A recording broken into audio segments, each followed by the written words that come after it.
বাজেটে সৌরবিদ্যুতের কাঁচামাল আমদানির উপর শুল্ক কমতে যাচ্ছে। এরই মধ্যে ব্যবসায়ীদের শীর্ষ সংগঠন এফবিসিসিআই এর মাধ্যমে রাজস্ব বোর্ডের কাছে শুল্ক কমানোর প্রস্তাব দিতে বলা হয়েছে। শনিবার এক সেমিনারে এসব কথা জানিয়েছেন পাওয়ার সেলের মহাপরিচালক মোহাম্মদ হোসেন।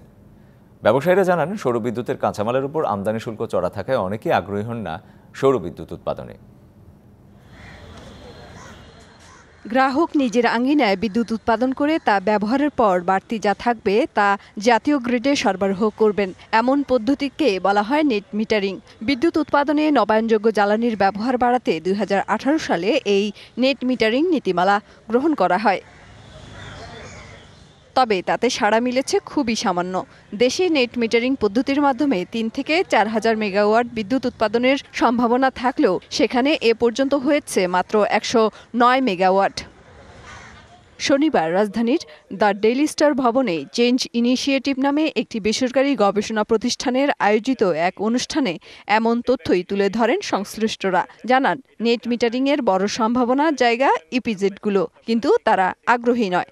ইপিজেড যে ইলেকট্রিসিটিটা ওরা ইউটিলিটির কাছ থেকে নেয়, একটা সিঙ্গেল মিটারিং এর মাধ্যমে হয়, সেই ইলেকট্রিসিটিটা ওরা ইন্ডাস্ট্রিকে আবার কানেকশন দেয় এবং সেইটার উপরে তারা 15% মার্জিন নেয়। এই যে মার্জিনটা তাদের কমে যেতে পারে বলে তারা এই নেট মিটারিংটাকে প্রমোট করছে না। নগদে 500 টাকা বা তার বেশি পেমেন্টে পেতে পারেন ঢাকায় জমিসহ 20 কোটি টাকার পুরস্কার।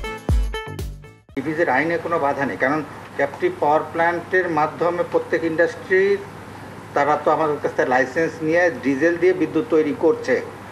কাজে ছাদের উপর প্যানেল বসায় তৈরি করতে কোনো বাধা নাই।